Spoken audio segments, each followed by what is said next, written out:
PDPI yang atas telah berlangsungnya acara siang ini, dan terima kasih juga kepada para sponsor PT Pfizer Indonesia yang telah mendukung terselenggaranya acara hari ini. Mudah-mudahan sedikit banyaknya ada ilmu pengetahuan yang baru yang kita bisa ambil dari webinar siang ini. Terima kasih. Dengan ini acara webinar infeksi saya buka. Assalamualaikum warahmatullahi wabarakatuh. Baik, terima kasih Dr. Fathia Isbania, spesialis paru konsultan yang telah membuka acara kita ini mewakili Ketua Umum PDPI Pusat. Ya, kita masuk ke acara utama, acara inti kita mendengarkan dua narasumber yang sangat mumpuni di bidangnya. Saya undang pembicara pertama yaitu Dr. Fathia Isbania yang berbicara tentang multi-drug resistant in hospital, acquired pneumonia, burden, magnitude, and solution. Ya, mudah-mudahan kita bisa mengikuti ini dengan baik sehingga kita juga bisa mengambil manfaatnya dari apa-apa yang disampaikan. Kepada Dr. Fathia Isbania, saya persilakan. Dr. Fathia Isbania ini adalah staf pengajar di Departemen Pulmonologi FKUI dan Rumah Sakit Persahabatan. Beliau juga adalah sebagai Kepala Divisi Infeksi di Departemen Pulmonologi dan banyak lagi jabatan-jabatan beliau. Baik, saya tidak bacakan satu persatu. Saya undang Dr. Fathia untuk langsung menyampaikan topik presentasinya. Silakan Dr. Fathia. Waktunya 25 sampai 30 detik, 30 menit. Ya, 30 detik. Terima kasih Ibu Moderator, Dr. Erlina Burhan yang telah memoderatori acara siang ini. Siang ini saya akan membawakan mengenai multi-drug resistant in hospital acquired pneumonia, burden, magnitude, and solution.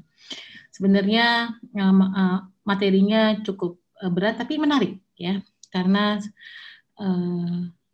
dalam kehidupan kita sebagai dokter paru banyak kita akan menemukan kasus-kasus dengan multi-drug resisten ini. Apalagi setelah masa pandemi COVID ini, sepertinya penggunaan antibiotik sangat abuse ya. Dikit-dikit menggunakan antibiotik A, dikit-dikit menggunakan antibiotik B. Nah, itu juga kita harus hati-hati karena itulah yang salah satu akan memicu terjadinya resisten. Ya, jadinya saya ulangi lagi, jadinya multi-drug resisten MDR bukan hanya pada TB yang kita kenal sebagai MDR, tapi juga sebelumnya sudah dikenal MDR pada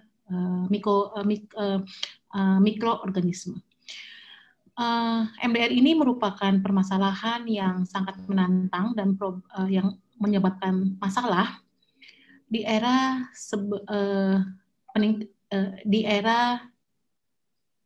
yang terjadinya resisten dan pengobatan dan antibiotik yang sangat terbatas. Ya. Dan MDRO ini dapat meningkatkan morbiditas dan mortalitas menjadi concern public health juga. Kenapa? Karena bisa dapat menyebabkan transmisi, ya, penularan antar orang. Dan aware kita juga agak kurang, dan MDR ini dapat menunda pengobatan yang efektif sehingga outcome-nya jadi tambah jelek. Begitu ketemu obatnya, kadang-kadang sudah terlambat, jadi kurang efektif dan lebih toksik. Dan MDR ini lebih banyak didapatkan dari HAIS, yaitu Hospital Acquired Infection. Jadinya pneumonia yang disebabkan oleh MDRO ini merupakan salah satu bagian dari Hospital Acquired Infection. Nah, dikenal dari MDRO itu adalah namanya escape pathogen, ya, yaitu Enterococcus faecium, Staphylococcus aureus, Klebsiella, Acinetobacter, Pseudomonas, dan Enterobacter. Dan WHO sudah sangat-sangat memperhatikan concern mengenai antimikrobial resisten ini, karena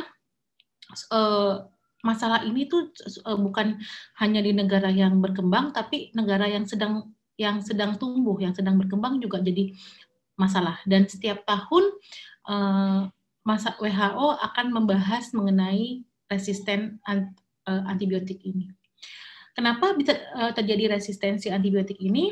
Karena antibiotik di overuse dan disalahgunakan atau digunasalahkan, ya. Sedangkan kalau misalnya kita memberikan antibiotik yang sesuai, yang appropriate, dan dalam keadaan kita berikan dini, itu survival-nya akan lebih baik. Masing-masing orang tuh kita tidak bisa pukul rata bahwa antibiotiknya yang kita berikan ini adalah ini. Tidak, karena masing-masing orang memiliki kekhasannya, masing-masing pasien memiliki kekhasannya masing-masing. Maka oleh sebab itu antibiotik harusnya diseleksi, dipilih, lalu dioptimisasi dan dilihat lama terapinya. Ya, saat ini diagnosis untuk infeksi berat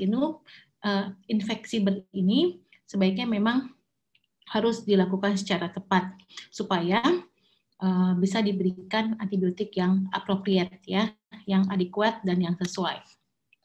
Nah, tanpa pengobatan yang sesuai, maka kasus MDRO-nya makin tinggi, mortalitasnya juga makin tinggi, dan sudah barang tentu biaya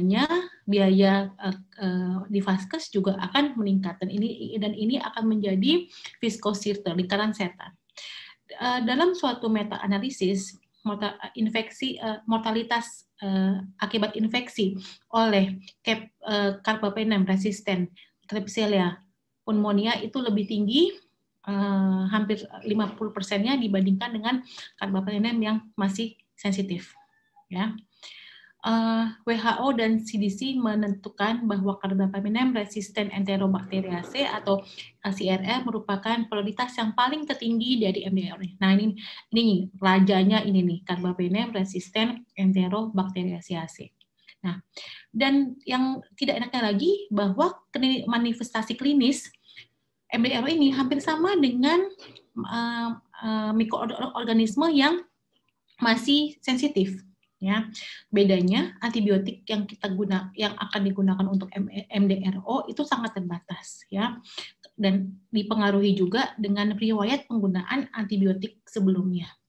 Nah, dan riwayat penggunaan antibiotik yang sebelumnya akan mensupresi flora normal dan akan menciptakan suatu lingkungan yang baik untuk pertumbuhan kuman MDRO yang tadinya kolonisasi, dia akan menjadi patogen, ya.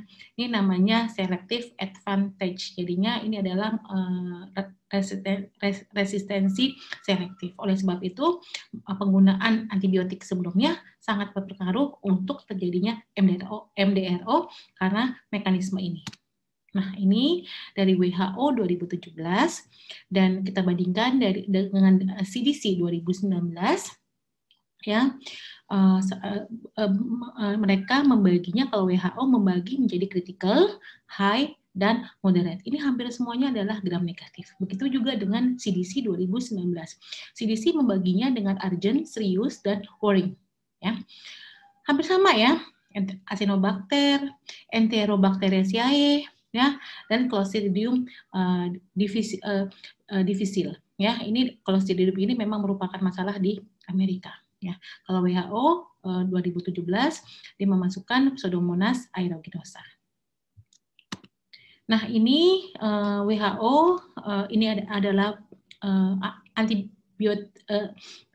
antibiotik resisten bakteri yang di-list oleh WHO, kritis, high, dan medium, dan rata-rata adalah gram negatif. Ya, yang kritis kita lihat di sini ada Acinetobacter baumannii, carbapenem resisten, Acinetobacter baumannii yang carbapenem resisten, Pseudomonas aeruginosa yang carbapenem resisten. Begitu juga dengan Enterobacteriaceae bakteri CAE, dia juga resisten carbapenem dan resisten cephalosporin generasi ketiga.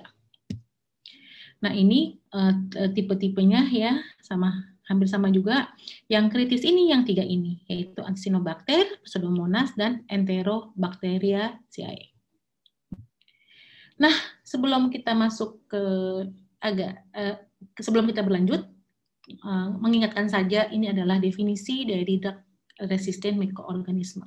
Jadinya hampir sama dengan TB, atau TB mengambil dari definisi ini, ya. Dibagi 3, yaitu MDR, XDR, dan pan drug resistant. MDR yaitu semua resisten ini berdasarkan antimikrobial in vitro, antimikrobial susceptibility test, ya, secara in vitro, resisten terhadap multiple antimikrobial agents, obat-obatan antimikroba multiple, berbeda kelas, subkelas, ya, dan dia resisten lebih dari 3 kelas antibiotik. Bisa juga terdapat cross resistance atau co-resistant kelas beberapa kelas atau multiple kelas antibiotik. Sedangkan kalau XDR dia resisten terhadap hampir semua antibiotik yang telah yang ada. Sedangkan kalau pan drug resisten hampir semua antimicrobial agents, ya. Nah, ini kalau misalnya pembagiannya seperti ini yang tidak ini masih sensitif, ini yang MDR, di MDR ada yang XDR. Nah, yang sedikit ini, yang populasinya sedikit ini adalah PDR, ya, yang sudah tidak bisa diberikan apa-apa lagi. Nah, ini mengingatkan saja, ini adalah overview beberapa kelas antibiotik, ya, cukup banyak yang ditemukan dari tahun 1930 sampai 1980, makin ke tahun 2000 makin sedikit antibiotik yang ditemukan, ya. Ini beta-lactam merupakan golongan yang paling banyak digunakan saat ini, ya. Begitu ada aminoglycosid, ada glikopeptid, ya, dan lain-lain. Nah, ini mengingatkan saja, ini adalah mekanisme resistensi antibiotik, ya, yang paling dikenal adalah 4 jenis ini, ya. Jadinya suatu antibiotik akan menjadi resisten dengan cara 4 mekanisme ini. Yang pertama adalah dari efflux pumps-nya, ya. Antibiotik yang dengan mekanisme resistensi pada antibiotik ini dengan yang pump ini seperti fluoroquinolone, aminoglycosida, tetracycline, dan beta-lactam, ya, beta-lactam.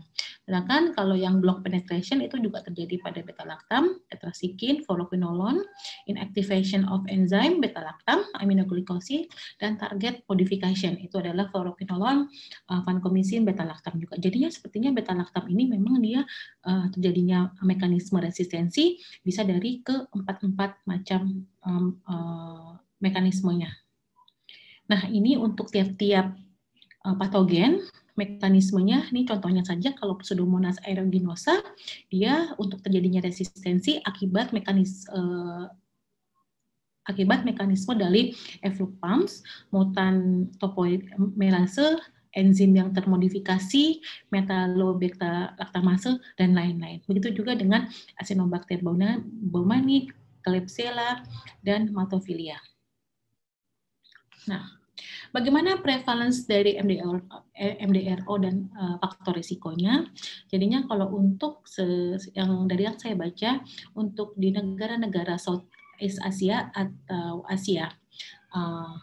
atau Asia Tengah itu dari tahun 2000 sampai tahun 2012 prevalence dari hospital acquired infection-nya itu 9%, dengan insidensnya itu 20 kasus per 1000 hari ICU.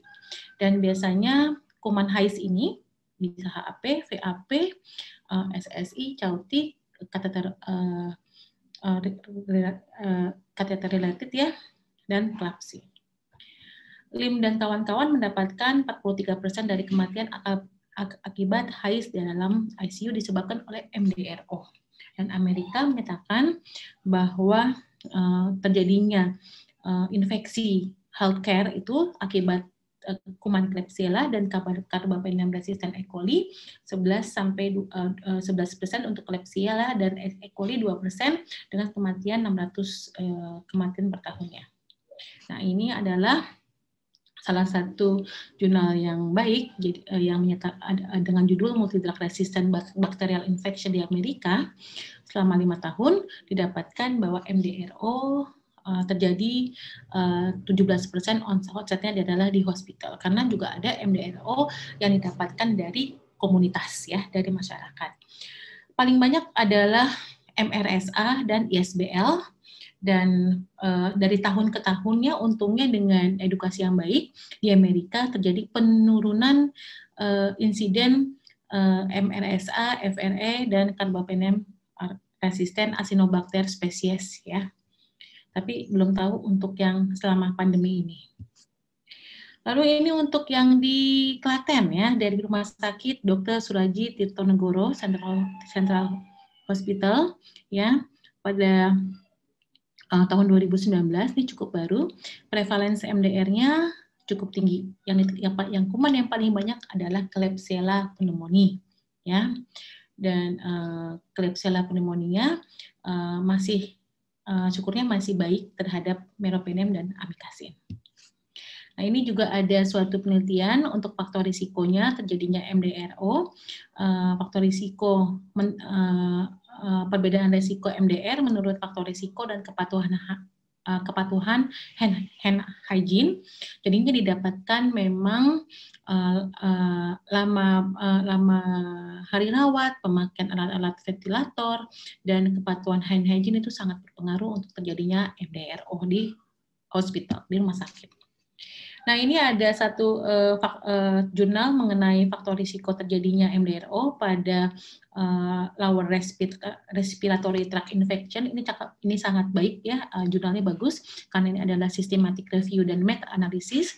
Bisa dilihat bahwa riwayat penggunaan antibiotik sebelumnya dalam 90 hari terakhir dan penggunaan antibiotik yang tidak sesuai, chronic lung disease, chronic liver disease, penyakit serebral, infeksi atau kolonisasi MDR dalam 12 bulan terakhir, hospitalisasi dalam 90 terakhir, intubasi, mechanical ventilation, tube feeding. Nah, inilah akan merupakan faktor risiko untuk terjadinya bakteri MDR. Jadi kalau kita di rumah sakit menemukan pasien dengan risiko seperti ini, apabila pasien tersebut terjadi infeksi, kita harus hati-hati. Jangan-jangan pasiennya sudah mengalami MDRO.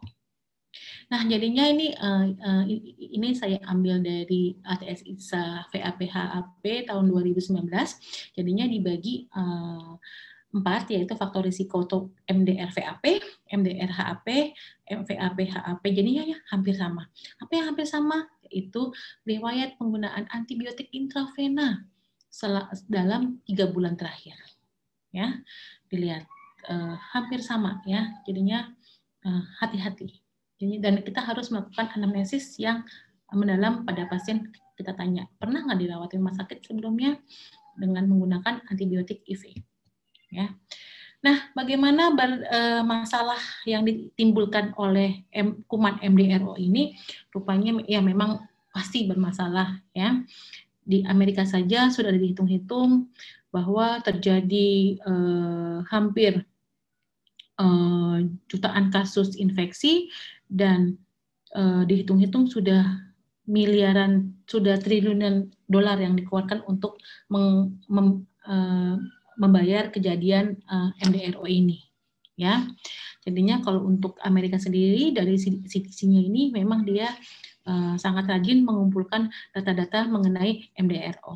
Ya, sebetulnya hampir setiap rumah sakit dia mengumpulkan data-data mengenai MDRO, tapi belum ada jurnal yang dipublish yang mengatakan berapa rupiah yang dikeluarkan untuk melawan MDRO di Indonesia.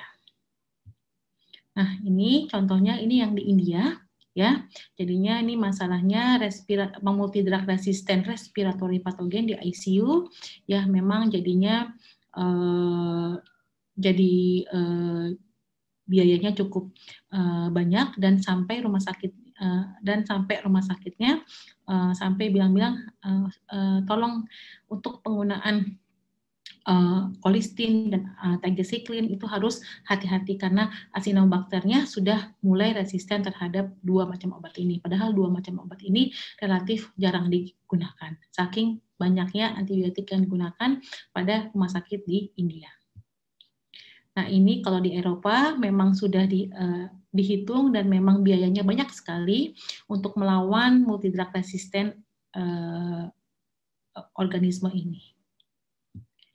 Nah ini suatu systematic review juga ya, the burden of multidrug resistant healthcare associated infection di ICU di Southeast Asia. Dan ini melihat mengenai kuman khusus Acinetobacter baumannii ya.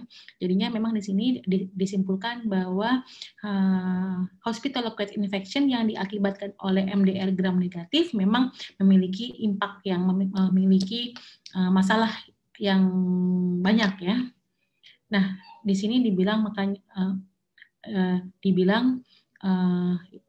Acinetobacter baumannii ini harus diperhatikan oleh para klinisi dan pemegang keputusan ya, karena makin lama dia makin menjadi resisten dan harus dipikir bagaimana tata laksananya. Nah, ini juga ada suatu jurnal Impact of Multidrug Resistant Bacteria on Economic dan Clinical Outcome ya. Jadinya kesimpulannya jadi utilisasi alat-alat rumah sakit jadi bertambah, outcome kesehatannya juga jadi berkurang ya, mortalitasnya juga meningkat, biaya apalagi, prolong length of stay dan mortalitas. Ya, jadinya MDR is strongly associated with increased direct cost, prolong length of stay dan increased mortality. Nah ini menggambarkan saja ini adalah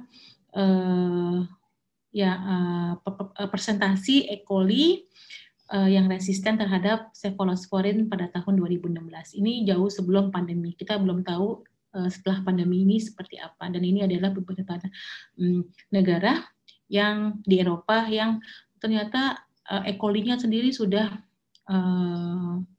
resisten. Biasanya saya kalau ketemu pasien dengan E. coli resisten saya sudah deg-degan ya, karena prognosisnya memang kurang baik. Begitu juga ini Klebsiella ya, lebih banyak lagi dari E. coli, dia malah sudah ada yang hampir lebih antara 50 sampai 75% sudah resisten terhadap cephalosporin generasi ketiga, kumannya kuman Klebsiella. Nah ini the mortality burden multidrug pathogen in India. Di India juga rupanya India memang banyak juga meneliti mengenai MDR patogen ini. Ya jadinya di sini dibilang negara yang high income beda dengan negara-negara yang moderate income ya, dan memang harus tiap-tiap negara itu harus memiliki peta kuman khususnya yang MDR ini untuk menentukan treatment pengobatannya. Nah untuk magnitude-nya MDRO hampir sama dengan badan tadi ya, jadinya dapat memperpanjang length of stay di rumah sakit, penurunan kualitas hidup kalau misalnya pasiennya keluar dari rumah sakit ya, meningkatkan mortalitas, dan yang sudah pasti sangat costly ya, pasien bisa berminggu-minggu ya atau berbulan-bulan, sudah barang tentu dapat mengganggu ekonomi kalau misalnya terjadinya banyak ya. Nah, ini adalah suatu systematic review yang menggambarkan magnitude-nya, ya, mortalitasnya. Jadinya pasien-pasien yang terinfeksi dengan carbapenem resistant Klebsiella pneumonia itu mortalitasnya lebih tinggi ya, 42%. Bayangkan 42% dibandingkan yang masih sensitif. Kalau yang masih sensitif hanya sekitar 21%. Ya, ini yang susceptible aja 21%, apalagi yang resisten carbapenem 42%. Nah, ini juga kalau misalnya pasiennya terkena ISBL, terjadi bakteriemia, nah ini juga probability survival-nya juga menurun, ya. Nah, ini juga suatu meta analisis, ya, dibandingkan pasien yang mendapatkan ISBL atau yang tidak mendapatkan ISBL, ini mortalitasnya sudah terlihat dengan jelas bahwa pasien-pasien dengan ISBL itu mortalitasnya lebih kurang begitu baik dibandingkan dengan yang non ISBL. Nah, oleh sebab itu strategi manajemennya nanti Dokter Sudarsono akan memandu kita untuk mengetahui apa sih pengobatan antibiotiknya. Ini saya akan membahas secara global saja. Jadinya untuk mencegah terjadinya MDRO, karena itu MDRO itu bisa ditransmisikan dari satu pasien ke pasien lain dengan kita sebagai pembawanya, ya, tenaga kesehatan. Oleh sebab itu kita harus benar-benar memperhatikan hand hygiene-nya, ya, menggunakan kontak precaution-nya, lalu kultur surveillance-nya. Jadi kalau rumah sakit ada lab mikronya dan pasien di ICU memang merupakan SOP untuk dilakukan kultur, kita harus aware. Ini begitu dia hasilnya dia MDRO, langsung kita lacak dan langsung kita action. Jangan kita tidak memberitahukan dokternya atau tenaga kesehatan yang menguruskan pasien itu, nanti bisa terjadi transmisi. Ya, lalu edukasi dan benar-benar pembersihan lingkungan dan komunikasi. Dan jangan lupa the right and adequate empirical antibiotik itu sangat penting. Ya, nah ini mengingatkan saja untuk antibiotik itu ada karena antibiotik sekarang sangat sulit untuk ditemukan kembali, jadinya ada beberapa antibiotik yang diberi resistant breakers atau antibiotik potentiator, ya. Jadinya diberikan kombinasi yang tidak memiliki efek antibiotik atau sedikit memiliki antibiotik, tapi apabila digabung dengan antibiotik sebagai combined drug therapy dapat meningkatkan aktivitas dari obat tersebut atau mencegah terjadinya resistensi, ya. Mencegah resistensi tadi saya sudah katakan, ada misalnya kita berikan beta lactamase inhibitor dari EFUPAMS outer membrane permeabilizer, ya. Nah, ini mekanismenya, ya, enzimnya diinaktivasi, lalu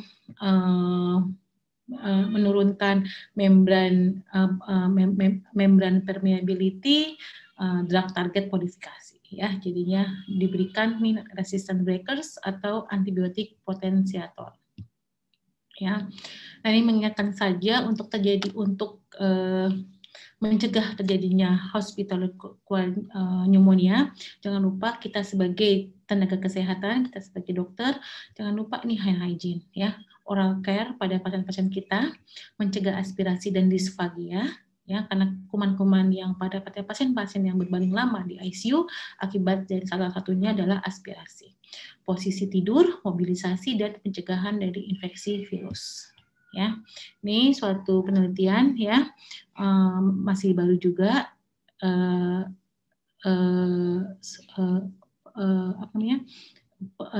prevensi HAP pada pasien-pasien yang tidak diventilasi, ya.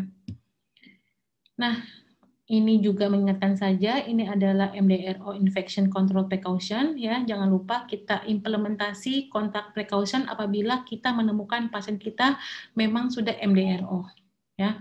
Langsung pasien tersebut kita kohortan dengan pasien-pasien dengan diagnosis yang sama, atau pasien-pasiennya kita taruh di ruangan tersendiri. Ruangan tersendiri dengan alat yang tersendiri. Jangan lupa kita memakai gaun dan sarung tangan apabila kita akan memeriksa pasien tersebut. Jadinya yang kita perhatikan adalah kontak precaution dan airborne transmission. Ya, jadi lalu nih pasiennya diletakkan pada single patient room dan dengan alat-alat yang sendiri, ya. Dan kalau bisa perawatnya jangan ganti-ganti, hanya misalnya satu saja, ya, supaya perawatnya kalau apabila dia sudah menangani pasien dengan MDRO, dia tidak perlu memegang pasien yang lainnya, karena bisa transmisinya bisa hand to hand. Jangan lupa di sini bilang kalau misalnya fasilitasnya tersebut banyak kasus MDRO-nya, fasilitas kesehatan tersebut mau tidak mau harus ditutup. Nah, sampai sedemikian pentingnya kasus MDRO itu, ya.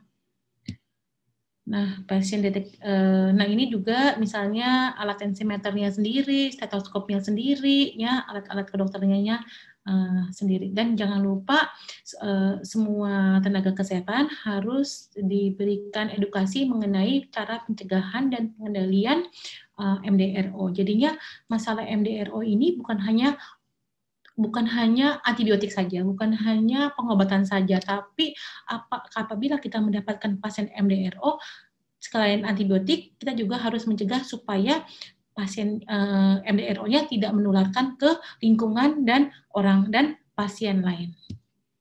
Ya, ini juga dan sering-sering juga dan jadikanlah SOP pengambilan kultur lingkungan pada kasus-kasus di ruangan ICU, ya, permukaan, alat-alat kedokteran, ya, untuk melihat terjadinya transmisi MDRO ini. Ya, yang jadinya kesimpulan bahwanya pneumonia akibat MDRO itu sangat serius, dan jangan lupa setiap antibiotik kita harus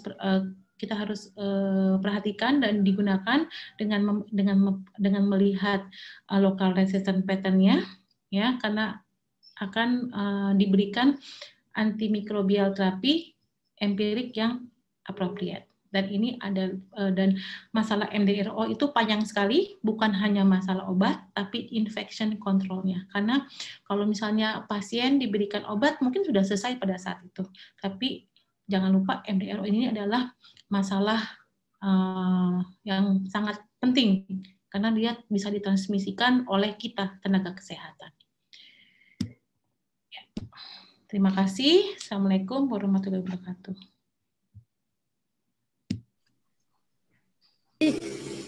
Dr. Fathia, terima kasih. Jadi kita mendengarkan tadi betapa seriusnya kasus-kasus MDRO ini. Bukan saja serius penyakitnya, tapi juga perlakuannya harus serius. Ya. Dan lalu bagaimana tata laksananya? Antibiotik apa yang harus diberikan? Nah, untuk itu kita akan dengarkan pembicara berikutnya nih. Ini adalah pembicara yang sangat mumpuni. Senior kita ini di divisi intervensi untuk PDPI, Dr. Sudarsono, spesialis paru konsultan, ini sudah sangat kita kenal, dan dengan berbagai kiprahnya di bidang pulmonologi, dan juga kita tahu beliau ini sangat ahli di bidang infeksi paru, ya. Dan kita dengarkan bagaimana kita yang selama ini fighting dengan kuman-kuman yang sangat susah ini, tata laksananya seperti apa, dan pilihan antibiotiknya bagaimana. Baik, Dr. Sudarsono, saya persilakan untuk membawakan materinya dengan judul Fighting Difficult Pathogen Resistant in HAP and FEP and How Should We Do. Dr. Sudarsono, waktunya 30 menit, ya. Ya, kepada para peserta sudah boleh menuliskan pertanyaannya.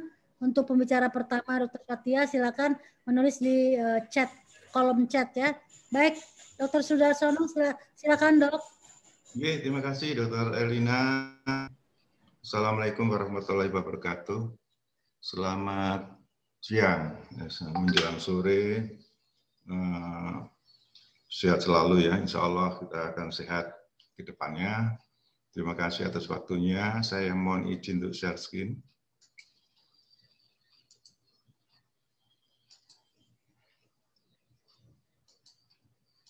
Ya.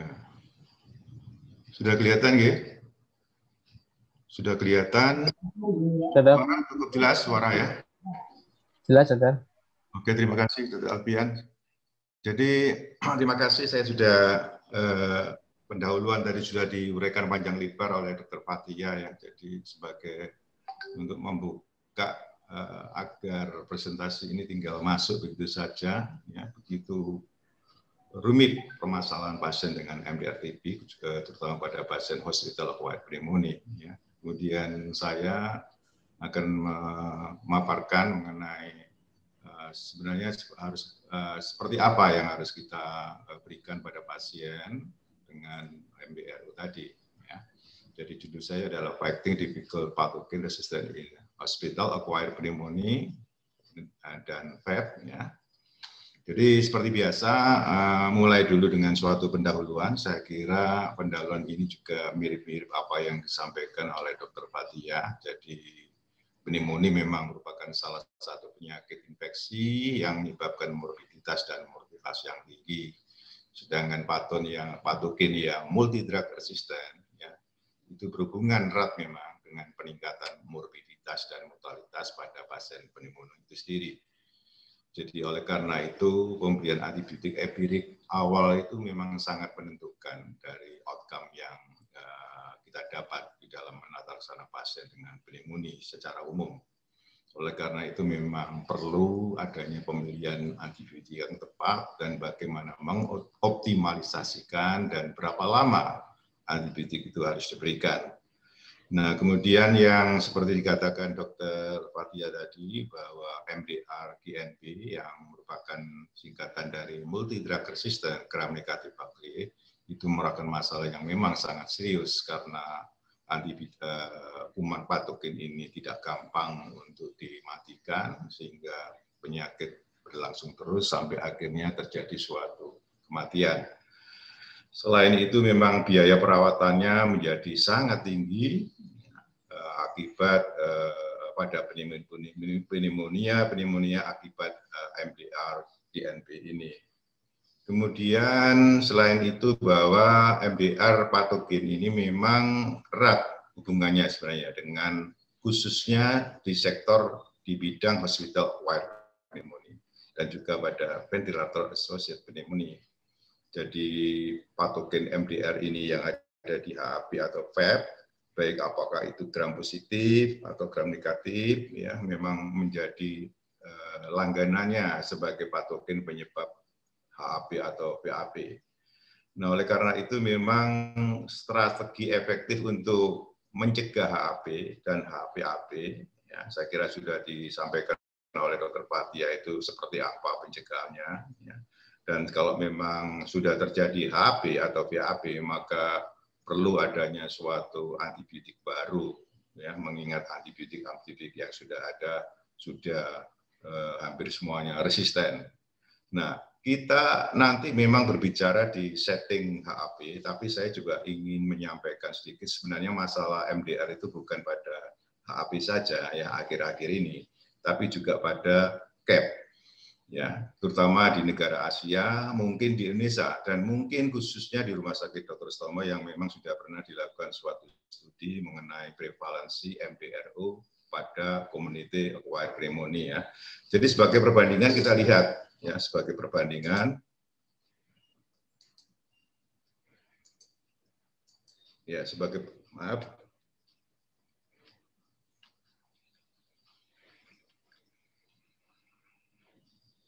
Sebagai perbandingan kita bisa lihat ya, kalau di Amerika MDR itu cuma 1,9%, di Spanyol cukup besar yaitu 32%, sedangkan di Italia 8,1%. Di Sutomo ternyata memang termasuk tinggi, ya. MDR pada CAP itu tinggi karena sebesar didapatkan angka sebesar 21,5%. Nah, HP ini memang memiliki risiko, ya, memiliki risiko tinggi, ya, disebabkan karena MDR dan bukan MDR dan juga dalam hal ini MRSA. Ya. Kemudian bakteri penyebab HP memang bersifat lebih virulen, ya, teoritis dibandingkan dengan yang CAP dan cenderung menjadi multi drug resistance. Nah, ini ada beberapa studi yang menunjukkan ya ada 6 kuman teratas sebagai penyebab HAP dan BAP, yaitu adalah yang pertama Staphylococcus aureus, Pseudomonas aeruginosa, Enterobacter species, Klebsiella, Serratia, dan Asiba. Ini sebesar 79,4% pada HAP dan 81,7% pada PEP. Nah, ini ada suatu studi ya, ini dulu pernah dibawakan oleh Dr. Marwardi ya, ini Dr. Marwardi kelihatannya ikut juga, ini mohon izin saya tampilkan hasil penelitiannya. Jadi ternyata Dr. Marwardi ini dalam penelitiannya mendapatkan 26 sampel yang memang bukan suatu studi yang gampang untuk mendapatkan sampel HAP, karena HAP ini biasanya di luar paru, jadi dia harus nyebrang ke berbagai departemen untuk bisa mendapatkan sampel HAP ini. Dan yang menarik itu ternyata komposisi penyebab patogen penyebab HAP itu bisa dilihat seperti ada di dalam slide itu. Jadi yang nomor 1 itu justru Pseudomonas aeruginosa memang sesuai dengan teori sebesar 31%. Kemudian yang lainnya 15% itu dimiliki oleh Escherichia coli ESBL, ya. Kemudian yang menarik itu kelihatannya adalah termasuk Asiba, ya. Kemudian beberapa yang lain. Nah, di Sutoma memang pernah dilakukan suatu studi, ya, tapi studi mengenai MDRO yang ada pada CAP ini hanya menggambarkan sisi lain. Pada CAP itu sebenarnya MDR juga bermasalah, ya, khususnya di Stomo. Ternyata 36,5% patogen itu ditemukan 36,5% MDRO dari pasien-pasien CAP yang diteliti yang sebanyak 4.660 sampel. Kemudian non MDR-nya sebesar 25,4%. Kemudian yang proporsi yang daripada patogen MDR pada CAP ini ternyata dimiliki nomor pertama adalah Enterobacteriaceae, kemudian Asiba, Klebsiella pneumoniae, ya, ESBL, kemudian Streptococcus maltophilia, E. coli SBL, dan Pseudomonas aeruginosa. Jadi bisa dilihat di dalam grafik ini, bisa dilihat ya mana yang paling banyak dalam hal ini adalah Enterobacteriaceae, kemudian Acinetobacter baumannii, kemudian Klebsiella ESBL, dan seterusnya. Sedangkan MDR Pseudomonas aeruginosa menduduki urutan 1, 2, 3, 4, 5, 6 dari 7 besar patogen MDRO pada CAP di Rumah Sakit Dr. Sutomo. Jadi ini adalah problem yang mungkin sudah disampaikan tadi oleh pembicara pertama berhubungan dengan infeksi MDRO pada kasus-kasus pneumonia. Jadi dan pada kasus-kasus infeksi yang lain tentunya. Yang pertama satu, ya, ancaman hasil pengobatannya yang memang kecil, mortalitasnya tinggi, kemudian cost-nya juga sangat tinggi, perlu perawatan yang sangat lama. Nah, ini ada beberapa prioritas. Sebenarnya obat-obat baru apa saja yang perlu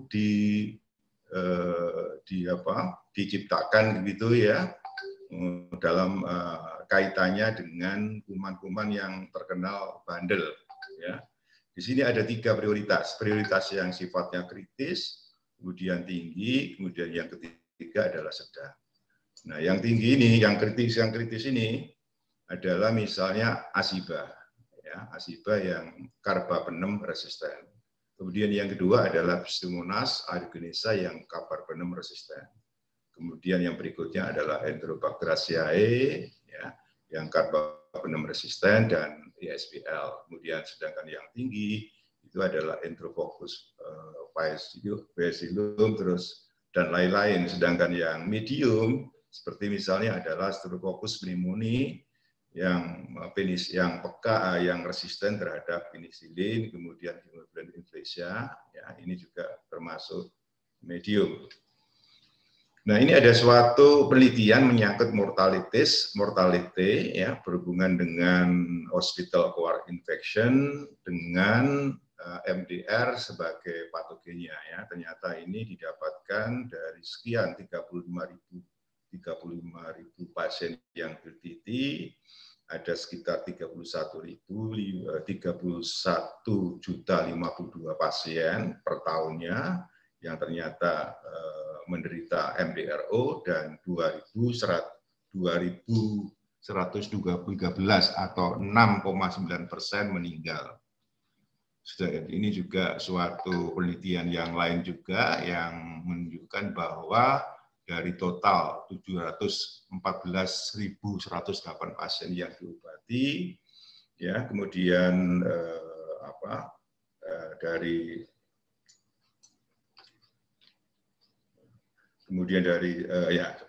ini dari tadi ada gangguan ya tempat saya ini, ada yang menutupi slide saya.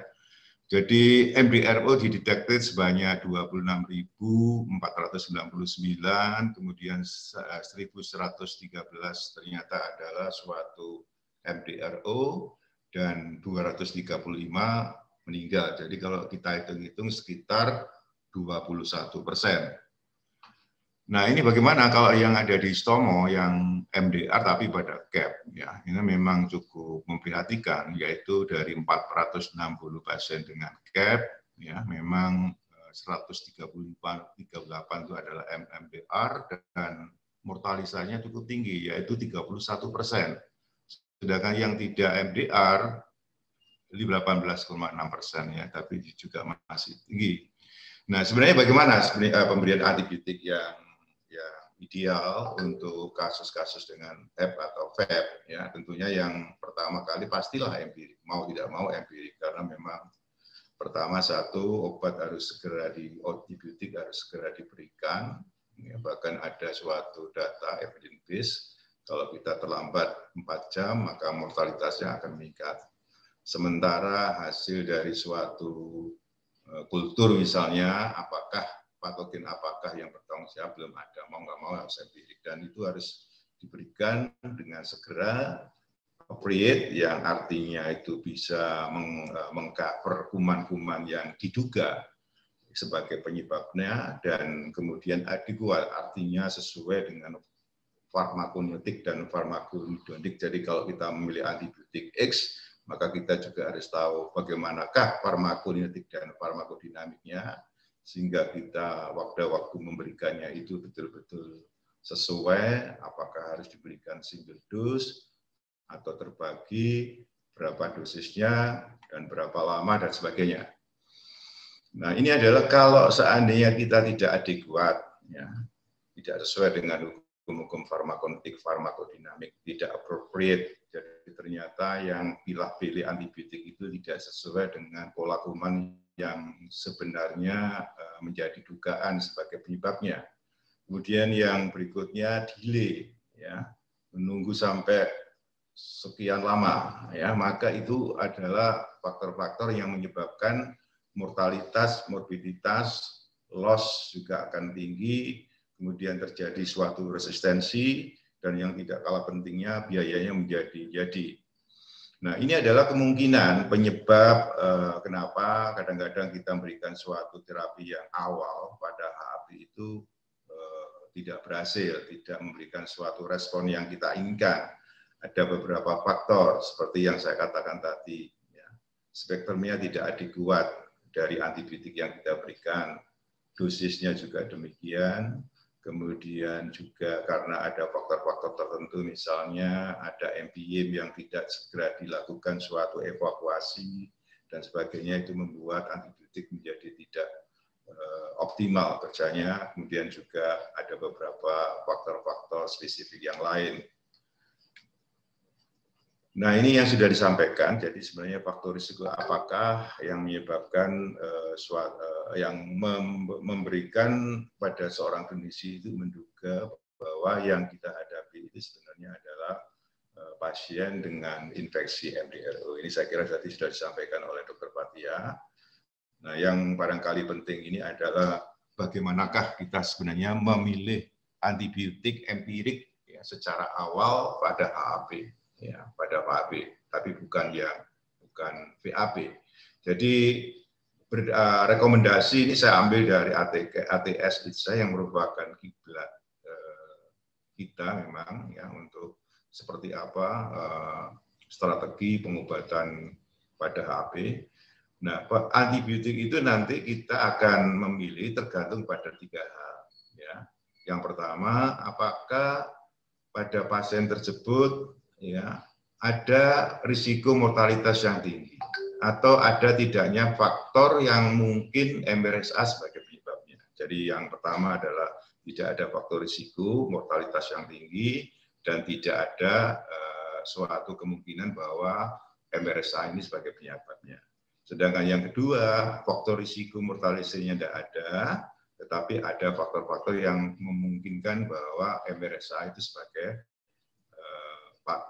penyebabnya. Dan yang ketiga adalah adanya risiko mortalitas yang tinggi, dan yang kedua kemungkinan MRSA-nya juga tinggi. Nah dari sana nanti, yang penting sekarang mungkin pertanyaannya adalah yang dimaksud dengan risk of mortality itu apa? Ya, dalam hal ini 2. Jadi yang pertama, kalau pasien itu memang membutuhkan supporting ventilasi, dalam hal ini ventilator akibat dari pneumonia, itu berarti itu termasuk risk mortalitasnya tinggi. Yang kedua, pasien mengalami septic shock. Ya, jadi 2 ini. Kemudian faktor-faktor tadi kan disebutkan yang kemungkinan MRSA itu apa? Ya, ini ada 3 memang. Mungkin agak sulit untuk diterapkan, yaitu apabila pasien ini pernah mendapatkan 90 hari antibiotik secara intravena. Kemudian memang di rumah sakit tersebut sudah dilakukan surveillance yang menunjukkan bahwa prevalensi MRSA itu tinggi, yaitu lebih dari 20%, atau bahkan memang tidak diketahui. Nah, ini adalah algoritma dari ATS ITSA. Ya. Kita bisa melihat pada pasien dengan hospital acquired pneumonia selalu dilihat 2 faktor. Risk of mortality ada apa tidak, risk factor untuk MRSA ada apa tidak. Kalau dua-duanya tidak ada, maka cukup single antibiotik, ya seperti yang ada di dalam slide ini, misalnya piperacillin tazobactam atau cefepime atau levo dan seterusnya. Sedangkan kalau risk mortality-nya tidak ada, ya, tapi risk factor kemungkinan MRSA ada, maka pilihannya adalah pemberian yang sama seperti pada sisi kiri tadi, ya, cuma ditambah dengan obat-obat yang bisa mengcover MRSA. Dalam hal ini adalah vancomycin atau linezolid. Sedangkan kalau risk mortality-nya itu ada, risk faktor MRSA juga ada, ya, maka bisa 3. Yang pertama adalah seperti yang disebutkan tadi, ya, ditambah kombinasi dari berbagai antibiotik yang sepertinya yang bisa mengcover Pseudomonas, ya. Jadi misalnya piperacillin tazobactam atau cefepime plus levofloxacin atau plus amikacin, ya. 2 kombinasi antibiotik yang biasanya bisa mengcover Pseudomonas, ya. Kemudian ditambah antibiotik yang bisa mengcover MRSA. Dalam hal ini misalnya adalah seperti yang saya katakan tadi, vancomycin atau linezolid. Nah, ini sekarang ada suatu pedoman ini, saya melanjutkan dengan pedoman dari ATS ITSA 2016 yang memang terbaru ini. Bagaimana sih sebenarnya memilih antibiotik, khususnya kalau kita menduga, ya, atau sudah menemukan sebagai patogen penyebabnya itu adalah Pseudomonas aeruginosa atau gram negatif bacilli yang XBL, Acinetobacter atau carbapenem resisten pada kasus-kasus hospital acquired pneumonia. Nah, sekarang yang menarik itu adalah, ya, kalau kita menduga itu suatu Pseudomonas aeruginosa, ya, ataukah memang hasilnya memang sudah menunjukkan Pseudomonas, maka pertanyaannya apakah ini harus diberikan kombinasi ataukah cukup monoterapi, ya. Seperti diketahui bahwa pedoman-pedoman yang lama sekali dulu kalau Pseudomonas aeruginosa harus double. Nah, pada updating dari pedoman ATS terbaru, apakah seperti itu? Ternyata kita harus melihat, ya, apabila pasien tidak mengalami septic shock atau tidak ada risiko tinggi akan kematian, ya. Kemudian ternyata hasil kepekaan testing ya sudah diketahui antibiotik itu misalnya ketemu X, maka cukup dengan monoterapi sesuai dengan hasil DST tadi, ya, tidak perlu harus double.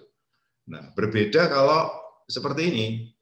Kalau ternyata pasien mengalami septic shock atau memang ada risk faktor untuk terjadinya suatu mortalitas, ya, misalnya pasien memerlukan ventilator dan kemudian memang sudah ada antibiotik dari hasil uji kepekaan, maka pilihannya bukan monoterapi tapi kombinasi, ya. Jadi kalau misalnya saja ketemu yang sensitif, misalnya levo, satunya amikasin, ya kita tidak, karena pasien ini mengalami septic shock atau pasien memerlukan ventilator, maka tidak bisa cukup diberikan salah satunya, tapi keduanya harus diberikan secara kombinasi. Nah, bagaimana kalau dengan ESBL? Nah, ya kalau ESBL ini tidak bisa dengan empirik, ya. Jadi semua ESBL selalu dasarnya ada. Kita tidak bisa membuat suatu perkiraan bahwa ini mungkin ESBL, ya. Kemudian kita berikan secara empirik. ESBL itu harus berdasarkan uji kepekaan, hasil kultur dan uji kepekaan. Jadi pemilihan antibiotik harus sifatnya definitif, bukan empirik. Ya, itu satu yang perlu diperhatikan.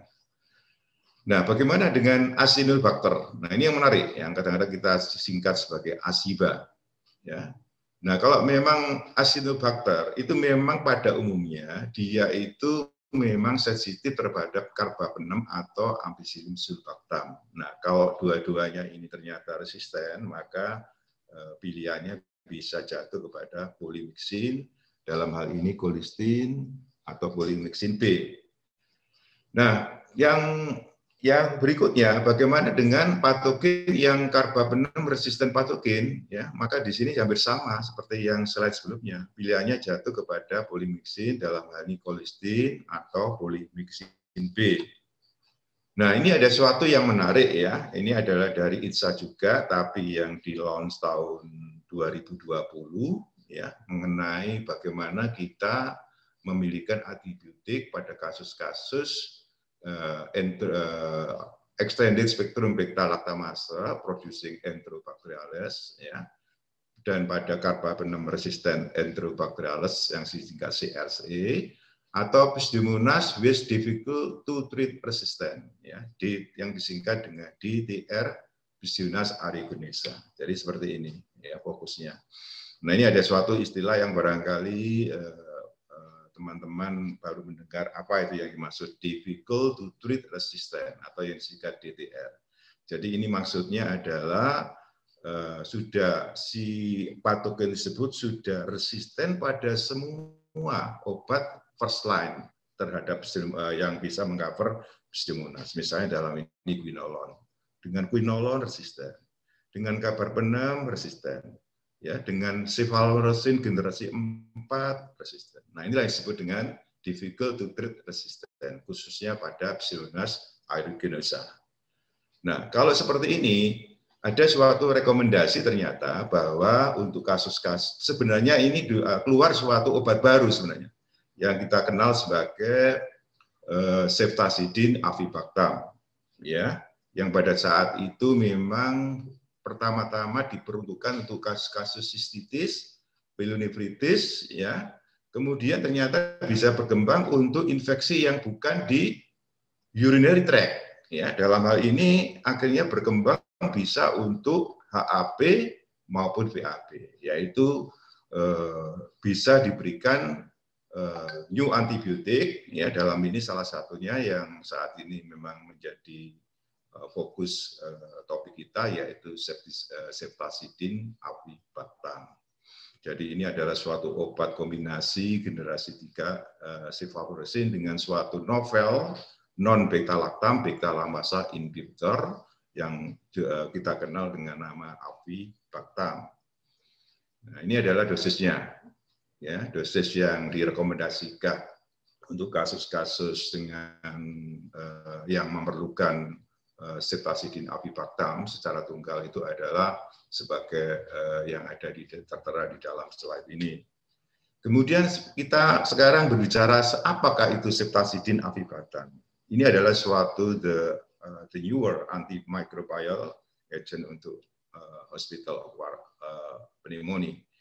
Jadi ceftazidin avibactam itu memang secara dari pertimbangan klinis memang bagus untuk bisa mengcover infeksi gram negatif yang serius. Jadi dia secara in vitro excellent ya, pada banyak patogen gram negatif, ya, termasuk yang sudah resisten terhadap ceftazidin, apakah itu dari golongan Enterobacteriaceae maupun Pseudomonas aeruginosa, ya, dan dia tidak lebih inferior, ya, dengan antibiotik dalam hal ini carbamazepine untuk kasus-kasus pengobatan pielonefritis, ya, kemudian IAI dan juga pada HAP maupun PAP. Nah, memang secara general toleransinya cukup bagus, ya, dan konsisten. Sama ya tolerabilitasnya dengan apabila dibandingkan dengan ceftazidin itu sendiri. Nah, inilah yang kebaruannya ada di mana? Kebaruannya sebenarnya ada di avibactam sebenarnya. Jadi ini adalah suatu novel beta lactamase inhibitor, ya, suatu novel, suatu hal yang kebaruan. Jadi first in class, ya, suatu bahan kimia baru, ya, yang kita sebut sebagai diasa bisiglutan atau singkat DBO. Dia punya kelebihan dibandingkan dengan beta lactamase inhibitor sebelumnya, apakah itu asam clavulanat, apakah itu tazobactam, apakah sulbactam, yaitu punya spektrum yang lebih luas di dalam menginhibisi kerja dari beta lactamase yang memang berbagai ragamnya, dan yang kedua mekanisme inhibisinya bersifat irreversible. Nah, ini adalah beberapa suatu studi yang menunjukkan bahwa dari berbagai patogen, yaitu apakah patogen Bacteriaceae ataukah suatu Pseudomonas, itu kelihatan bahwa kepekaannya cukup tinggi, ya, untuk golongan Enterobacteriaceae bisa sampai 90,9%, baik yang masih sensitif maupun yang sudah MDR. Kemudian pada SDKR juga masih lumayan 97,8%. Pada carbamazepine resisten Enterobacteria juga masih 97,5%. Pada Pseudomonas aeruginosa sendiri juga tinggi 97,1%. Bahkan yang sudah MDR pun masih kepekaannya masih tinggi, yaitu sebesar 86,5%. Jadi obat ini memang excellent, ya, jadi bisa meliput semua berbagai patogen golongan Enterobacteriaceae atau Pseudomonas aeruginosa yang sudah resisten terhadap ceftazidin, tapi masih bisa di-cover dengan ceftazidin dengan kombinasi avibactam ini. Nah, ini ada suatu studi yang menunjukkan bagaimana efikasi dari ceftazidin avibactam ini. Ya, di sini seperti biasa selalu yang kita lihat dari TOC-nya adalah satu, bagaimana secara klinis, ya, clinical evaluation, dan kemudian bagaimana dari sudut eliminasi dari patogennya atau microbiology evaluation. Yang ternyata dari berbagai Enterobacteriaceae dan gram negatif patogen yang lain daripada Enterobacteriaceae, dalam hal ini adalah Pseudomonas atau Haemophilus influenza, kemudian dibandingkan antara ceftazidin avibactam dengan meropenem, ternyata memang perbedaannya tidak besar, ya, kecuali pada Enterobacter cloacae, kemudian pada Enterobacter aeruginosa, sedangkan yang lain-lain masih tidak berbeda secara terlalu besar, ya, dilihat dari hasil dari secara klinis, ya. Kemudian dari segi eliminasi microbiological responnya ternyata juga sama ya, antara ceftazidin avibactam dengan meropenem juga tidak terlalu berbeda, kecuali pada Enterobacter cloacae, kemudian juga pada Enterobacter aerogenes. Nah, ini sama saya kira yang sudah saya sampaikan, double. Nah, ini ada suatu algoritma rekomendasi yang dikeluarkan dari JIN ya tahun 2020 yang menunjukkan keberadaan atau peranan daripada ceftazidin avibactam. Jadi di sini kelihatan kalau pada HAP ya, ketika kita berhadapan dengan pasien HAP atau VAP ya dengan risk faktor kemungkinan ada tidaknya MDR dan seterusnya, dilihat kalau ternyata memang risk itu tidak ada, hemodinamik baik, cukup monoterapi. Sedangkan kalau risk faktor MDR itu ada, kemudian ada sudah terjadi suatu gangguan fungsi-fungsi organ apa saja di atas 2, kita lihat apakah shock atau tidak shock. Tapi kalau sudah terjadi shock, maka salah satu rekomendasi yang diberikan adalah antibiotik yang diberikan adalah ceftazidin avibactam.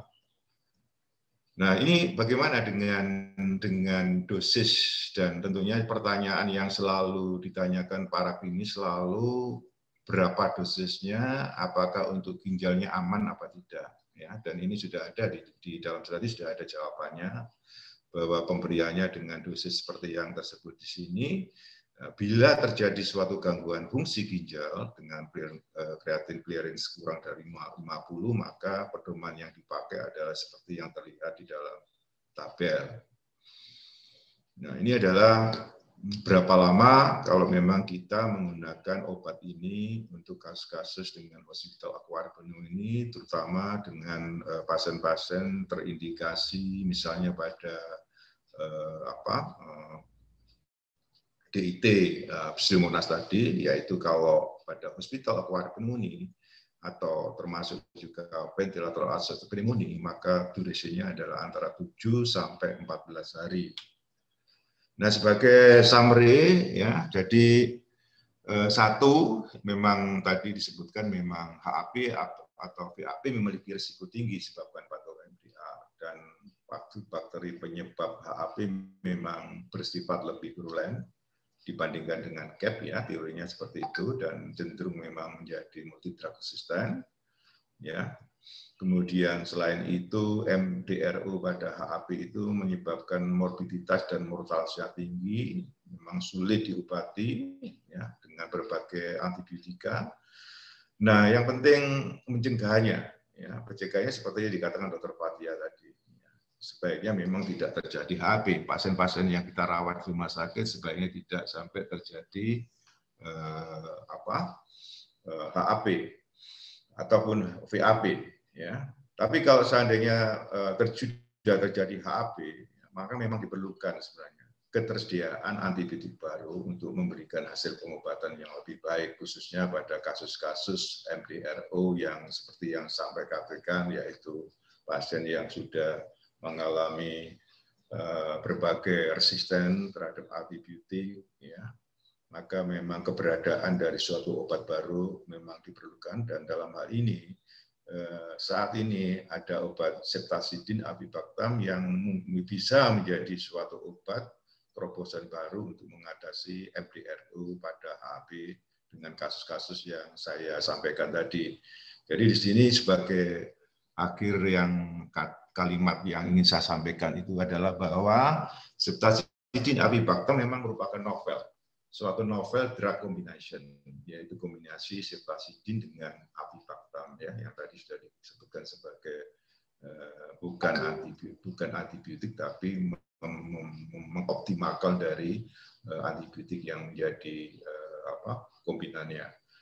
Nah, ini berguna pada kasus-kasus DTR tadi yang saya katakan, ya, difficult treat resistant gram negative infection, apakah itu Enterobacteriaceae, apakah itu Pseudomonas aeruginosa, dan saat itu memang kita tidak punya pilihan lain, ada sedikit pilihan atau bahkan tidak pilihan, maka memang sebaiknya atau direkomend untuk memakai ceftazidime avibactam. Saya kira itu yang bisa saya sampaikan, mudah-mudahan ada manfaatnya. Saya kembalikan kepada Dr. Elina. Terima kasih. Ya, terima kasih Dr. Sudarsono yang sudah menyampaikan banyak hal kepada kita, data-data dari Rumah Sakit Sutomo juga. Terima kasih, ini di-share kepada kami di sini. Ya, karena memang Dr. Sudarsono ini staf pengajar di FK UNER dan di Rumah Sakit Dr. Sutomo. Dan juga kita tadi mengetahui ada sesuatu yang baru di sini ya, yaitu novel drug combination yang bisa menjadi pilihan di mana kalau kita sudah tidak punya pilihan lagi. Baik, ini ada banyak pertanyaan Dr. Sudarsono dan Dr. Fathia. Saya bacakan sebagian ya. Izin bertanya, pada kondisi CAP sering kita dapati kuman penyebabnya adalah MDRO, terutama pasien-pasien di ICU. Mohon penjelasan tata laksana pada pasien seperti ini. Apakah pasien CAP yang di ICU ini sama tata laksananya dengan pasien HAP atau VAP? Silakan Dr. Sudarsono. Oh ya, terima kasih. Jadi saya nanti dibantu Dr. Fathia. Ya, jadi silakan Dok. Ya, atau mau Dr. Fathia dulu? Enggak, silakan Dr. Sudarsono. Ya, baik. Jadi ini pertanyaan ini pada pasien dengan CAP ya. CAP yang dirawat di ICU gitu ya. Iya, dan di ICU yang ternyata ya, patogennya penyebabnya adalah MDRO. Jadi begini, yang penting itu apakah sudah kultur dan kepekaan obat sudah ada atau belum, ya. Kalau memang belum ada, memang kita selalu berpikir bahwa saat ini MDR itu kan lagi booming, ya. Jadi pastilah harus dicari dulu, ya, risk factor untuk bahwa pasien yang kita hadapi itu patogennya kemungkinan adalah MDRO. Nah, itu sudah disampaikan oleh Dr. Fathia, apa saja harus ingat dulu itu. Ya, kemudian dari situ kita kalau kita merasa bahwa faktor risikonya itu ada, berarti kita harus memberikan terapi empirik, ya, terapi empirik yang tentunya bisa mengcover patogen yang bersifat MDRO, ya, seperti itu. Nah, sekarang yang menarik itu secara empirik itu apa, ya? Secara empirik itu apa? Itu menarik, ya. Tapi kalau yang secara empirik tentunya juga ini agak sulit untuk menjelaskan, ya, apakah kira-kira apa kalau memang faktor risiko MDR-nya ada, kita mau milih empiriknya apa, ya. Jadi kalau seperti itu mungkin kembali kepada rekomendasi dari ATS ITSA tadi yang saya sampaikan tadi, ya, yang sampaikan tadi. Jadi yang algoritma tadi loh, algoritma dari yang kapan diberikan secara monoterapi dari berbagai antibiotik pilihannya, kemudian kapan diberikan kombinasi 2 antibiotik, ya, dengan berbagai pilihan antibiotik, dan kapan 3, ya. Kira-kira memang mau nggak mau seperti itu. Tapi ketika memang hasil kulturnya itu sudah ada dan menunjukkan, ya tadi yang saya sampaikan tadi, sudah terjadi suatu resistensi terhadap antibiotik ini, itu dan sebagainya, maka memang kita berusaha untuk mencari antibiotik yang barangkali masih sensitif, ya, masih sensitif, atau masih menggunakan antibiotik yang memang resistennya masih bersifat intermediate, sehingga kita masih bisa meningkatkan dosis menjadi 2 kali. Nah, kalau semua itu sulit, maka ya pilihannya pada obat baru. Nah, pilihannya hanya jatuh pada salah satunya, itu memang obat baru itu kan banyak, itu tadi saya sebutkan. Nah, salah satunya ini adalah ceftazidime avibactam, ya, seperti itu kira-kira. Monggo Dr. Fathia barangkali nambahi. Ya, ya, jadinya MDRO itu kalau dulu-dulu kan paling sering ditemukan pada HAP dan VAP. Tapi Tapi beberapa dekade tahun belakangan ini memang MDRO itu ditemukan pada CAP, ya, dan beberapa faktor namanya HCAP, ya,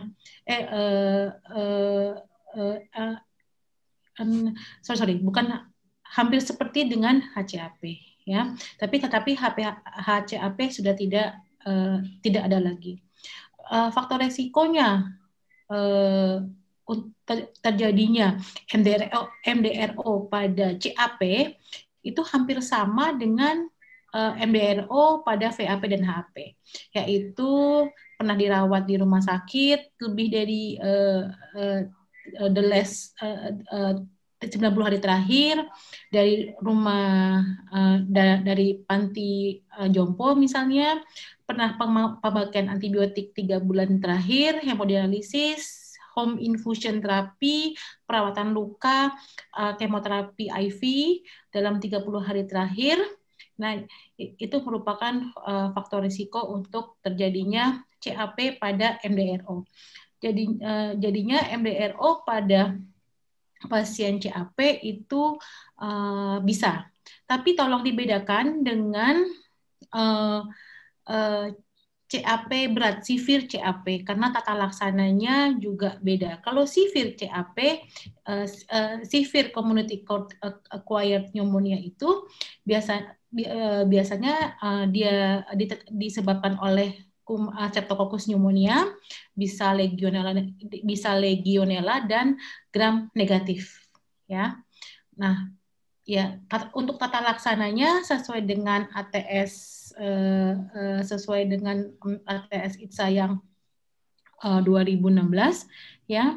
Kalau misalnya severe pneumonia, kita berikan double beta lactam IV dan macrolide, ya, atau alternatifnya fluoroquinolone. Sedangkan kalau misalnya MDRO yang community acquired pneumonia yang tadi Dr. Sudarsono sebutkan, jadinya memang tata laksananya, pendekatannya berbeda.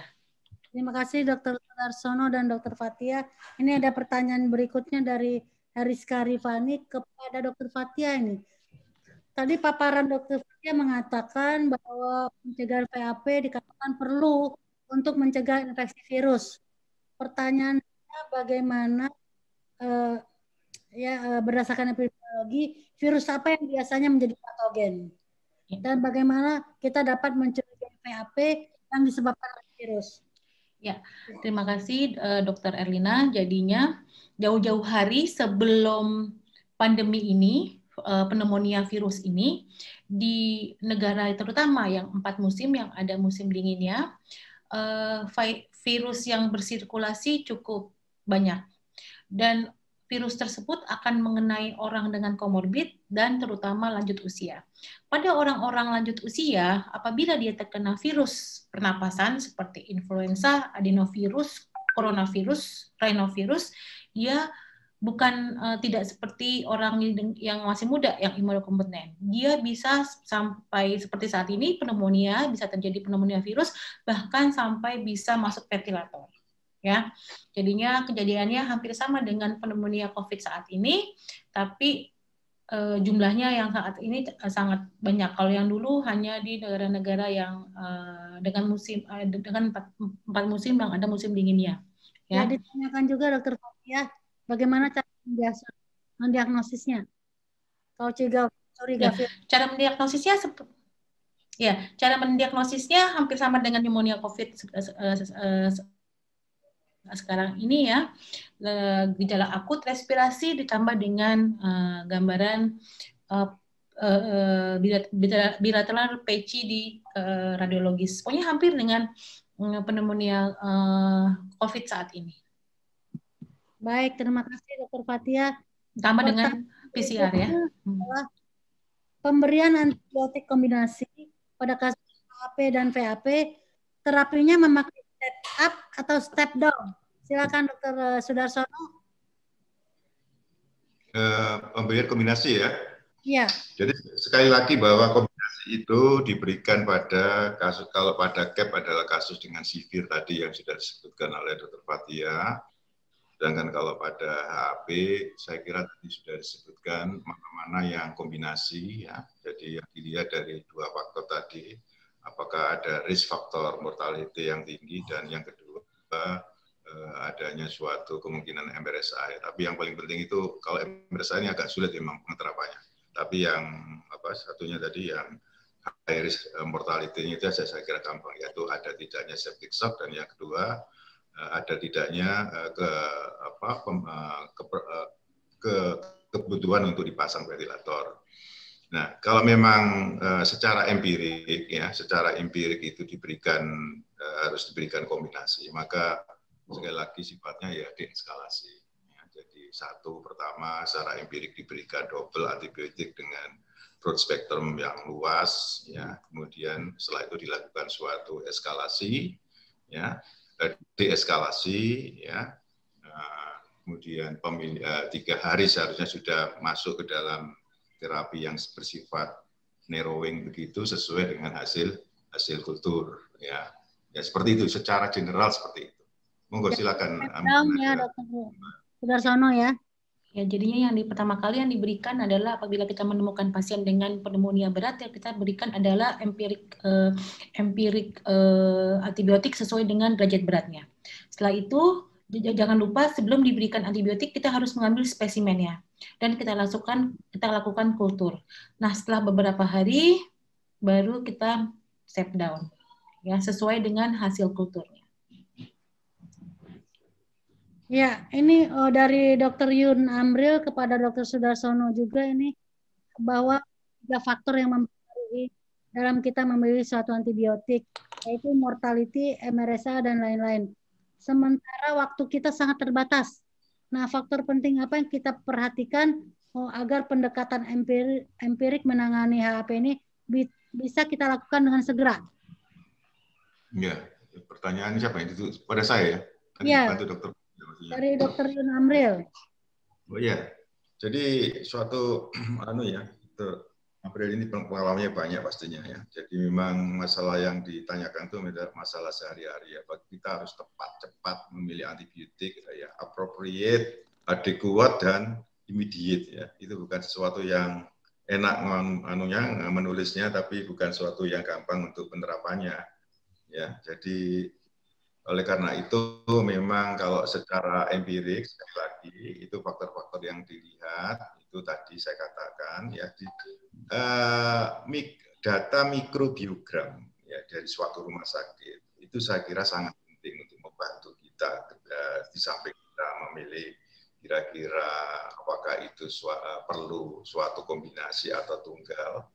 Nah, kalau pada HAP itu pasti data mikrobiogram ya, di suatu ICU atau di suatu bangsal itu akan sangat membantu untuk segera kita memilihkan antibiotik yang memang di area ICU tersebut atau bangsal tersebut memang mana-mana yang masih bagus untuk bisa diberikan dengan segera ya. Tapi kalau memang tidak ada data seperti itu sulit ya. Jadi saya kira masing-masing rumah sakit itu ada. Jadi dari mikrobiologi itu sebenarnya ada. Apakah data tersebut di-share untuk semua klinisi yang memberikan terapi apa tidak? Ya. Saya kira itu, Dr. Erina. Ya, baik. Ya. Pertanyaan untuk Dr. Fathia ini. Menambahkan dulu yang tadi pertanyaan Dr. Yun Amril, jadinya pada saat kita memilih antibiotik empiris pada seorang pasien di ICU dengan waktu yang terbatas, sebetulnya menurut saya ada 3, yaitu tipe mikroorganisme, site of infection, dan karakteristik pasiennya sendiri. Ya, tipe mikroorganisme mungkin dalam waktu yang cepat kita bisa melakukan pemeriksaan gram. Jadi kita bisa ketahuan apakah penyebabnya dia ada gram positif atau gram negatif dalam hitungan jam. Lalu yang kedua, site of infection sudah jelas, misalnya infeksinya di paru, kita akan memilih antibiotik dengan penetrasi lung tissue-nya yang cukup baik. Terus yang terakhir adalah karakteristik pasien ya. Misalnya pasien dengan CKD, pasien dengan gagal gangguan hepar, pasien dengan usia lanjut, pasien dengan PPOK,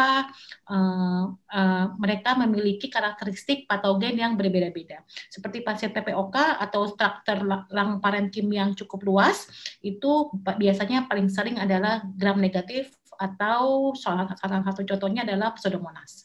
Begitu. Fathia, ini ada tambahan pertanyaan dari Dr. Indri Safitri Idrus mengatakan pasien sudah mendapatkan antibiotik broad spectrum, tapi tidak ada perbaikan. Nah, sementara menunggu kultur dan resistensi itu lama, apalagi kalau di daerah nih Dr. Indri di Sukabumi nih ya. Kalau kondisi seperti ini, pilihan antibiotik dari golongan apa yang mesti kita berikan? Hatur nuhun katanya. Ya, jadi kalau mungkin Dokter Sudarsono dulu, Dokter Elina, tadi ini masalah treatment, Dokter Sudarsono silakan. Ya baik, terima kasih ya. Jadi kalau kita sudah memberikan ya, memang begini ya, satu hal yang mungkin harus diingatkan, kita klinisi kadang-kadang lupa, ketika memberikan antibiotik itu satu harus sebelumnya ambil sampel ya, ambil sampel untuk dilakukan kultur dan DST. Jadi apakah kalau nggak ada sputum ya berarti darah. Itu yang kadang-kadang para klinisi itu lupa. Sebenarnya kalau ini dilakukan lebih awal, ya nanti setelah apa yang ditanyakan tadi, ketika ternyata kok tidak ada perbaikan, ya berarti kita harus menoleh dari hasil kultur itu. Mungkin antibiotik itu tidak pas. Ya, tadi kan sudah saya jelaskan tadi, ya ada di slide nomor berapa itu, kemungkinan memang antibiotiknya yang tidak adekuat, ya. Tapi sekali lagi ya, kalau kadang-kadang kita itu kalau milih antibiotik yang menurut perkiraan para klinisinya itu sudah betul sesuai dengan mikrobiogram yang ada di sana, dan itu kadang-kadang juga harus dilihat bahwa apa yang diberikan itu mungkin juga ada yang kurang pas, misalnya mengenai apakah kita memberikan antibiotik itu sesuai dengan hukum farmakokinetik daripada obat itu sendiri ya. Nah, itu satu, atau memang antibiotik yang tidak pas, tidak sesuai, tidak appropriate, sebenarnya bukan tidak sesuai dengan patogen yang sebenarnya ya. Nah itu, sekarang kalau ternyata dalam 72 jam itu tidak ada perbaikan, itu adalah suatu batas di mana kita mau meneruskan antibiotik itu atau mengganti atau seperti apa ya. Nah oleh karena itu memang hasil kerja kita ketika kita tadi mengambil sampel untuk kultur, ya seharusnya pada hari itu, ya yang baik itu sebenarnya sudah ada, ya. Nah kalau seandainya keburu, tadi kelupaan, isinya lupa saya tadi kok ya nggak ngambil darah dulu ya, ini sudah sekian hari, kok udah jelek, nggak ada hasilnya, waduh ini gimana ini hasilnya? Kita bisa memilih, kita harus mereview. Mereview apakah memang tadi antibiotik itu sudah diberikan dengan benar caranya, atau kemudian kita merasa mungkin bukan kumannya yang cocok dengan antibiotik ini. Nah, dalam rangka itu kalau memang apa yang kita sudah berikan tadi tata beriannya dan dosisnya sudah betul, maka mungkin kita ya mau nggak mau mengganti antibiotik yang lain. Nah, salah satu prinsipnya itu pilihlah antibiotik yang berbeda golongannya sedapat mungkin. Jadi jangan memilih antibiotik dari golongan yang sama. Nah itu yang kadang-kadang memang cukup memberi keberhasilan. Tapi cara-caranya seperti ini tetap bukan suatu cara yang betul. Yang betul harus dilakukan pemeriksaan kultur dan DST sejak awal sebelum antibiotik itu masuk. Ya, Dokter Sudarsono, ya. Pertanyaan terakhir ya, karena waktu kita udah habis. Apakah Ceftazidime Avibactam ini boleh diberikan secara empiris? Ya. Jadi begini, memang menarik ya. Jadi begini, sebenarnya ada suatu statement di dalam obat-obat baru itu. Obat-obat baru itu sebenarnya yang apalagi untuk yang MDRO itu biasanya reverse. Jadi bukan simpanan sebenarnya. Sebenarnya lebih cenderung untuk disimpan, bukan diberikan sebagai suatu lini pertama ketika kita belum membuktikan bahwa pasien itu ada MDRO dengan segala masalahnya tadi yang yang saya katakan salah satunya kalau Bisdemonas itu adalah apa tadi di DTR tadi ya, difficult to treat ya, seperti itu, bahwa ternyata memang ada resistensi terhadap quinolone, terhadap expanded cephalosporin, terhadap macam-macam lah. Nah, kalau ada bukti itu monggo, tapi kalau belum ada, memang sedapat mungkin kalau ada pilihan lain, berikan antibiotik yang lain, karena juga ngeman-ngeman antibiotik yang baru ini. Demikian Dr. Erlina. Ya, terima kasih karena waktunya sudah selesai. Saya kira saya simpulkan saja ini ya, bahwa kuman-kuman MDRO ini adalah kuman yang sangat sulit, seperti yang disampaikan oleh Dr. Fathia, dan dari Dr. Sudarsono mengatakan intinya bijaklah dalam memakai antibiotik, dan sebelum memakai antibiotik harus benar diambil dulu kulturnya, dan dilakukan kepekaan, dan lakukan evaluasi setelah 72 jam. Kalau memburuk mungkin dievaluasi ulang, dan kalau membaik bisa diteruskan sambil menyesuaikan dengan uji kepekaan yang akan keluar. Dan untuk obat baru, kita sekarang punya obat baru yaitu Ceftazidime Avibactam yang dikatakan suatu novel combination antibiotik yang mesti kita emankan juga. Jadi kita mesti jaga jangan sampai menjadi resisten.